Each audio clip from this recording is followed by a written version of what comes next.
जी, अस्सलाम वालेकुम। उम्मीद है कि आप तमाम दोस्त खैरियत से होंगे और आज का दिन भी ट्रेडिंग के हवाले से अच्छा गुज़रा होगा। आज का दिन जो है वो काफ़ी अप और डाउन का शिकार रहा। कई मर्तबा जो है वो पोर्टफ़ोलियो काफ़ी ज़्यादा प्रॉफ़िट में और फिर लेवल टू लेवल और फिर कुछ लॉस में भी। तो ये सूरत-ए-हाल आज जो है वो काफ़ी मिली-जुली सी रही। क्योंकि इंडेक्स जो है वो काफ़ी हाई पर पहुँच चुका है और इसके साथ जो शेयर्स ख़ास तौर पर फर्टिलाइज़र के या जो भारी भरकम शेयर्स हैं, वो चूँकि बहुत ज़्यादा उनकी प्राइसेज़ जो हैं वो बढ़ चुकी हैं, तो उनमें वक़्तन-फ़वक़्तन जो है वो प्रॉफ़िट टेकिंग देखने को आ रही है। और ये ऐसा होता है जिस वक़्त आपके पोर्टफ़ोलियो में कोई भी शेयर 12% 15% अगर प्रॉफ़िट पे चला जाए, तो यकीनन हर बंदे की ख़्वाहिश होती है कि वो अपनी कुछ क्वांटिटी जो है वो बेचे और बाज़ औक़ात देखा-देखी जो है, वो जिस तरह से कि आज भी अगर आप पूरे दिन का जायज़ा लें, तो आपको देखा-देखी जो है वो प्रॉफ़िट टेकिंग नज़र आएगी। अब यही वो प्रॉफ़िट टेकिंग है कि जो कि दोबारा रिकवर नहीं कर पाई मार्केट के अंदर। लेकिन इसके साथ-साथ कुछ 2-3 खबरें भी ऐसी हैं जिन्होंने मार्केट को डिस्टर्ब किया। तो उन खबरों के नतीजे में भी थोड़ी-सी पैनिक फैली क्योंकि लोग ये समझ रहे हैं और इन्वेस्टर ख़ास तौर पर जो स्टॉक मार्केट का होता है उसकी कोशिश ये होती है कि जैसे ही कोई पॉज़िटिव न्यूज़ आए, वो उसको कैश करवाने की कोशिश करे, कोई नेगेटिव ज़रा-सा भी उसको भिनक पड़े, तो फिर वो अपनी पोज़ीशन काटने की कोशिश करता है। तो ऐसा बहरहाल आज देखने को मिला। लेकिन मैं गुज़िश्ता चंद दिनों से एक गुज़ारिश कर रहा हूँ कि देखिए, जो शेयर्स अभी तक नहीं चले, उनको आइडेंटिफ़ाई कीजिए और बहुत सारे शेयर्स हैं, हर सेक्टर में हैं। प्रोग्राम तो मेरा ये था कि आज आपको याद होगा मैंने टेक्सटाइल सेक्टर के हवाले से बात की थी। तो चंद शेयर्स जो अच्छे शेयर्स हैं, जो अच्छे ग्रुप्स के हैं, उन्होंने बहरहाल अच्छा परफ़ॉर्म किया है और कोशिश मेरी ये थी कि आज मैं केमिकल सेक्टर के हवाले से बात करूँगा, लेकिन 1-2 न्यूज़ हैं जो कि फ़ार्मास्यूटिकल के हवाले से हैं, तो कोशिश करेंगे कि आज फिर फ़ार्मा सेक्टर को थोड़ा-सा डिस्कस कर लें। ख़ैर आगे चलते हैं फिर इंशाल्लाह जो है वो हम उस सेक्टर को डिस्कस करने की कोशिश करेंगे। सिर्फ़ 61 पॉइंट्स जो हैं वो आज मार्केट ने निकाले और अगर हम सर्किट ब्रेकर की बात करें, तो माशाल्लाह से आज जो है वो 9 कंपनीज़ जो हैं वो हमें अपर कैप में नज़र आ रही हैं, लेकिन काबिल-ज़िक्र वॉल्यूम जो है वो डीएफएमएल में है और उसके साथ मेटा में है एंड देन उसके बाद हिनो बहरहाल बहुत अच्छा एक अच्छे वॉल्यूम के साथ क्योंकि बड़ा शेयर है, ₹100 से ऊपर का शेयर जो है वो पाकिस्तान के स्टॉक मार्केट में वैसे ही बड़ा कंसीडर होता है, तो इसका एक अहम किरदार रहा। अगर हम लोअर कैप की बात करें तो लोअर कैप में काबिल-ज़िक्र कंपनीज़ में पाक सुज़ुकी तो ख़ैर अब कंसीडर नहीं होती। इसके साथ कोई और कंपनी भी ऐसी नहीं है कि जिसका ज़िक्र किया जा सके। तो मार्केट में ओवरऑल एक थोड़ी-सी पैनिकिंग सिचुएशन थी बहरहाल। बहुत सारे सेक्टर्स के बहुत सारे शेयर्स में हमें प्रॉफ़िट टेकिंग देखने को मिली। आगे चलते हैं जी और बात करते हैं कि ओवरऑल किस-किस सेक्टर ने कितना-कितना परफ़ॉर्म किया। आज भी बैंकिंग सेक्टर जो है वो लीड करता हुआ नज़र आया। लेकिन इस अगर हम बैंकिंग सेक्टर की इटसेल्फ भी बात करें, तो उसमें भी आप ये देख सकते हैं कि मिला-जुला सा रुझान है। जो शेयर्स पहले परफ़ॉर्म कर चुके हैं, उनमें आपको प्रॉफ़िट टेकिंग नज़र आ रही है और एचबीएल ने परफ़ॉर्म नहीं किया था, तो उसमें अब एक रैली बनने को थी। 106 पर इसकी बाइंग बनती थी, तो यकीनन दोस्तों ने बाइंग की होगी, तो अब तो उसमें जो है वो प्रॉफ़िट भी आ चुका है, तो थोड़ा-सा मज़ीद भी ये परफ़ॉर्म कर सकता है। आगे चलते हैं जी और मज़ीद देखते हैं कि किस-किस सेक्टर ने कितने-कितने से पॉइंट्स डाले। कमर्शियल बैंक ने 96 पॉइंट्स डाले, फर्टिलाइज़र ने आज 72 पॉइंट्स जो है वो लूज़ किए हैं। फर्टिलाइज़र ने इम्प्रूवमेंट भी तो आपको बहुत दी है ना, देखें रफ़ली 35, 40, 45% का गेन जो है वो तो मिल चुका है। तो उसके बाद प्रॉफ़िट टेकिंग बनना बनता है, करेक्शन आनी बनती है। लेकिन अभी बहरहाल 72 टू पॉइंट्स का निकलना कोई बहुत बड़ी बात नहीं है। और मैंने स्पेशली जो एंग्रो कॉर्पोरेशन है, उसके हवाले से एक वीडियो बना दी थी। उसमें मैंने ज़िक्र कर दिया था कि ये जो इस किस्म की अफ़वाहें फैलाई जा रही हैं कि जी वो पता नहीं अपने सारे एसेट्स बेच के तो डिविडेंड देने लगे हैं। वो बिज़नेसमैन है, को वो पागल थोड़ी हैं कि वो अपना पैसा सारा डिविडेंड की सूरत में जो है वो लोगों को नवाज़ देंगे, ऐसा नहीं होता। तो इसलिए उस हवाले से अपनी कैलकुलेशन जो है वो ज़रा करके रखिएगा। इस किस्म की किसी खबर का शिकार होने की ज़रूरत नहीं है। ऑयल एंड गैस की बात करें तो सिर्फ 17 पॉइंट्स जो हैं वो आज ऐड किए। उसके बाद सीमेंट सेक्टर में सिर्फ 26 पॉइंट्स निकले हैं and then so textile composite ने आज 4 पॉइंट्स डाले। उसमें अगर हम देखें तो टेक्सटाइल का जो आज इम्प्रूवमेंट रही वो बहरहाल दूसरों की निस्बत बेहतर थी।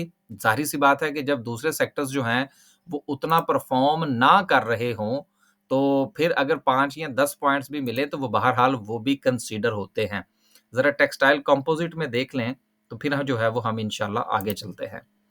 आज टेक्सटाइल कंपोज़िट में देखें तो ओवरऑल क्या सिचुएशन रही है, मोर देन 50% बहरहाल सेक्टर जो है वो अच्छा ही लग रहा है, जिसमें निशात मिल्स का वॉल्यूम अच्छा था, एसगढ़ 9 का वॉल्यूम अच्छा रहा, देन उसके बाद निशात चूनिया में भी काबिल ज़िक्र वॉल्यूम था आज, एंड देन इंटरलूप में भी वॉल्यूम अच्छा रहा। तो बहरहाल टेक्सटाइल सेक्टर में आज बेहतरी रही। अब जिन लोगों के पास टेक्सटाइल के शेयर्स हैं, वो थोड़ा-सा इंतज़ार कीजिएगा, इंशाल्लाह सूरत-ए-हाल थोड़ी-सी बेहतर हो जाएगी। आगे चलते हैं जी। आगे चलते हैं और कुछ अनाउंसमेंट्स हैं, उनका भी ज़िक्र करते हैं। अनाउंसमेंट में कल जो था वो कुछ शेयर्स की बात हो गई थी, जिन्होंने आज एक्स होना था। अब जिनके पास ये 4-5 शेयर्स हैं, वो अपना फ़ैसला कर लीजिएगा, जिसमें पहली जो कंपनी है, वो सर्विस ग्लोबल है। उसके बाद सर्विस इंडस्ट्रीज़ है, यूनाइटेड इंश्योरेंस है, इनका ₹1 का डिविडेंड है। उसके बाद देन जो है वो रिलायंस इंश्योरेंस है, उसके बाद पीएबीसी है, देन इवेंसियन है। इसका ₹2 का डिविडेंड है और उसके साथ 10% का बोनस भी है। तो जो दोस्त अहबाब इन इन कंपनीज़ के बोनसेज़ या डिविडेंड लेना चाहते हैं, वो कीप कीजिए। जो नहीं लेना चाहते, वो कल एग्ज़िट ले लीजिएगा, क्योंकि कल 17 तारीख है और इन्होंने एक्स होना है 18 तारीख को। तो अपनी-अपनी जो है वो आपकी पॉलिसी होनी चाहिए कि आप क्या करना चाहते हैं। आगे चलते हैं जी, कुछ खबरें हैं, उनका जायज़ा लेते हैं और फिर वापस आते हैं। देखिए, खबरों के हवाले से मेरा ख़्याल है कि जितने भी हमारे दोस्त अहबाब जो है वो वीडियोज़ बनाते हैं यूट्यूब पर स्टॉक मार्केट के हवाले से, शायद हमारा चैनल वाहिद चैनल है कि जिसमें खबरों को ज़्यादा डिस्कस किया जाता है, बल्कि खबरों की को ही डिस्कस किया जाता है। तो गुज़ारिश ये है कि फ़ीडबैक आपकी तरफ से बहुत ज़्यादा आता है, तो खबरों को का जो इम्पैक्ट है, जो हमारी मार्केट पर हमेशा से रहा है और दुनिया की तमाम मार्केटों पर होता है, देखिए खबरों को इवैल्यूएट करना बड़ा ज़रूरी होता है।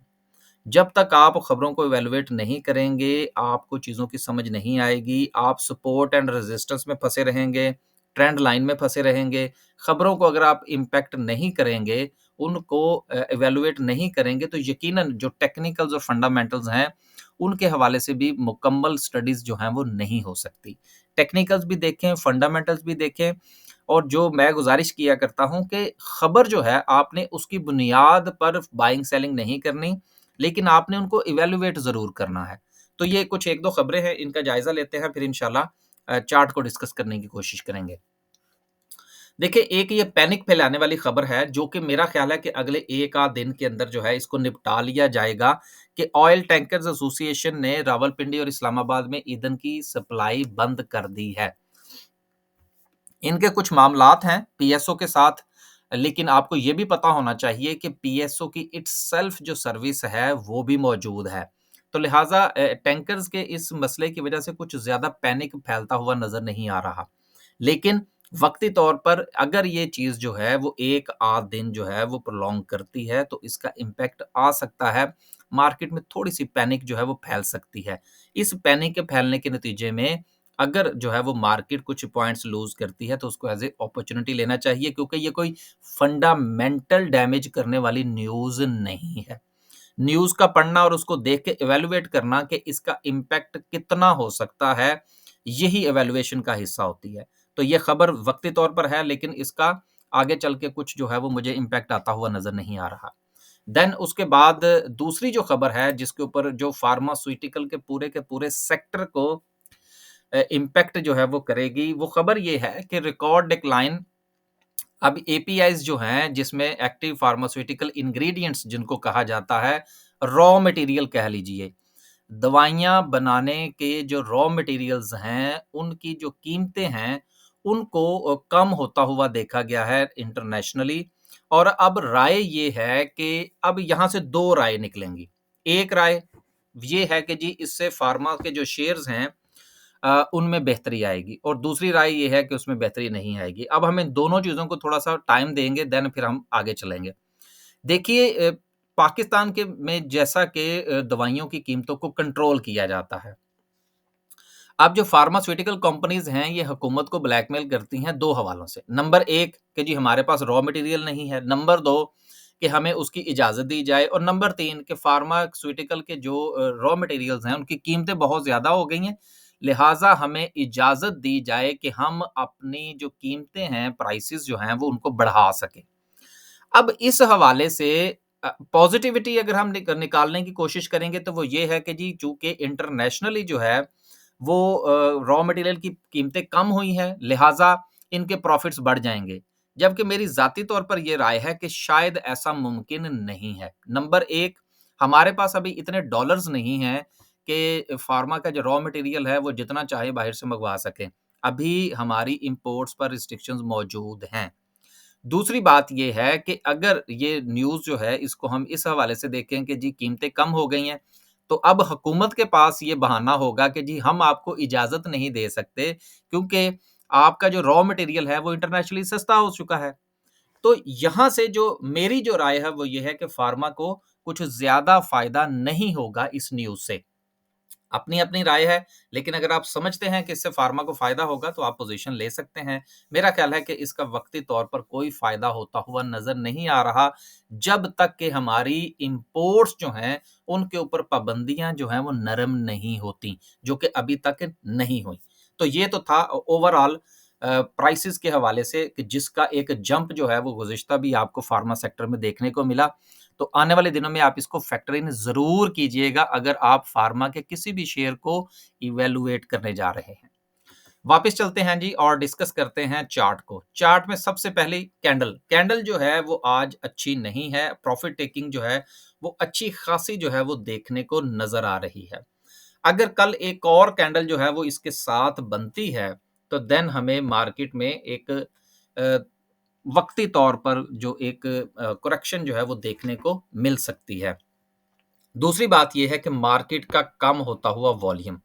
आज का वॉल्यूम जो था वो मार्केट को सपोर्ट नहीं कर पाया। आज वॉल्यूम कम था और कल अगर वॉल्यूम मज़ीद कम होता है तो यकीनन ये सपोर्ट करेगा मज़ीद प्रॉफ़िट टेकिंग को कि जो लोग मार्केट में ऑलरेडी मौजूद हैं, वो मार्केट में से मज़ीद अपना पैसा निकालने की कोशिश करेंगे और जिस वक़्त मार्केट में नेगेटिविटी जो है वो सामने नज़र आ रही होगी, तो नया इन्वेस्टर जो है वो अपना पैसा डालने से परहेज़ करेगा।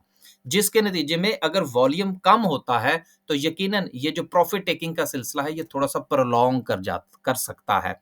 लेकिन अगर हमारा वॉल्यूम जो है वो कल वापस आ जाता है, तो देन हमारे पास चांसेज़ हैं कि मार्केट जो है वो अपने लेवल को रिकवर कर सकती है। अब यहाँ पर सवाल ये पैदा होता है कि मार्केट की अगली सपोर्ट क्या है? तो right at the moment market की जो अगली सपोर्ट है, वो रफ़ली कुछ 70,000 के करीब होगी, लेकिन एग्ज़ैक्टली जो है वो हम देख लेते हैं कि रिसेंट सिचुएशन में एग्ज़ैक्टली 70,100 समथिंग की बनती है, लेकिन आप इसको 70,000 ही कंसीडर कीजिए। और ये जो मुसलसल आपको मार्केट में एक नीचे की तरफ जो ये प्रॉफ़िट टेकिंग का जो सिलसिला नज़र आ रहा है और पहली कैंडल बनती है, फिर दूसरी कैंडल उसको रेज़िस्ट करती है, लेकिन तीसरी कैंडल जो है, वो पूरे मोमेंटम के साथ प्रॉफ़िट टेकिंग को शो कर रही है। तो लिहाज़ा यहाँ से ये नज़र आ रहा है कि मार्केट जो है, ये 400 पॉइंट्स तक मज़ीद नीचे जा सकती है और मार्केट की अगली सपोर्ट जो है वो 70,000 की होगी। और 70,000 से अगर मार्केट पलटती है तो देन वापस मार्केट का जो लेवल होगा वो 71,000 का होगा और 70 और 71 के दरमियान जो है वो मार्केट स्टे करती हुई नज़र आ रही है, अगर कोई बड़ी न्यूज़ जो है वो मार्केट को नहीं मिलती। आखिर में हमारी जो अनाउंसमेंट है वो ये है कि आइंदा चंद दिनों में इंशाल्लाह जो है वो हमारी जो सर्विस है वो शुरू कर दी जाएगी, जो कि रमज़ान में हमने बंद कर दी थी। और इसके अलावा जो हमारा ट्रेनिंग कोर्स है, जो इन्वेस्टर का है, जो बैच 4 है, उसके हवाले से तमाम दोस्तों को नोटिफ़िकेशन भेज दिए गए हैं। जो हमारा इन्वेस्टर का बैच 5 है, जिसकी ट्रेनिंग जो है वो मई के महीने में होगी, उसकी रजिस्ट्रेशन जारी है। और अगर आप हमारा जो बेसिक प्लस इन्वेस्टर का कोर्स करना चाहते हैं, जो कि मैं इंशाल्लाह जिन लोगों ने इन बिगिनर्स के कोर्स में रजिस्ट्रेशन करवा रखी है, उनको इंशाल्लाह 1 आध दिन में टेक्स्ट भेज दिए जाएँगे कि उन्हें उसी फ़ीस के अंदर बिगिनर्स की फीस में ही उनको इन्वेस्टर प्लस बिगिनर्स का इंशाल्लाह जो है वो हम कोर्स करवाएँगे। इजाज़त दीजिए जी, बाकी आपको कोई भी इन्फॉर्मेशन चाहिए हो, अगर आपने स्टॉक मार्केट में अकाउंट ओपन करवाना है या कोई और जो अगर आपकी कोई मसले-मसाइल हों तो उसके हवाले से नंबर जो है वो यूट्यूब पर भी है और इसके साथ जो हमारा थंबनेल है वीडियो का उस पर भी व्हाट्सएप नंबर मौजूद होता है। इजाज़त दीजिए जी, खुश रहें, आबाद रहें, अपने पैसे की हिफ़ाज़त करें और मार्केट में पैसा घुमाने की कोशिश करें। बिल्कुल लेके ना बैठा करें कि 12% प्रॉफ़िट हो गया फिर भी मैंने उसमें से कुछ नहीं बेचना।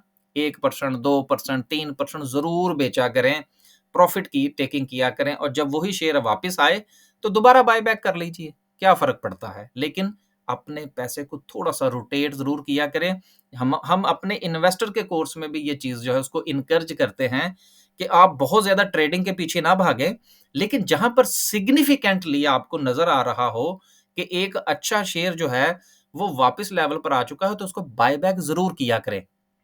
और एक अच्छा शेयर एक अच्छे लेवल पर पहुँच जाए, तो प्रॉफ़िट टेकिंग ज़रूर किया करें। जब तक आप मार्केट में अपने पैसे को रोटेट नहीं करेंगे, आपके पोर्टफ़ोलियो का साइज़ बढ़ेगा नहीं, वो अपनी जगह पर स्टैग्नेंट रहेगा। कुछ शेयर्स परफ़ॉर्म करेंगे, कुछ नहीं करेंगे, लेकिन अगर आप थोड़ी-थोड़ी सी ट्रेड करते रहेंगे, वक़्तन-फ़वक़्तन, मैं रोज़ाना की बुनियाद पर नहीं कह रहा, ये जो वक़्तन-फ़वक़्तन ट्रेड होती है ना, ये आपको अच्छे गेन्स दे देती है। इजाज़त दीजिए, अल्लाह हाफ़िज़।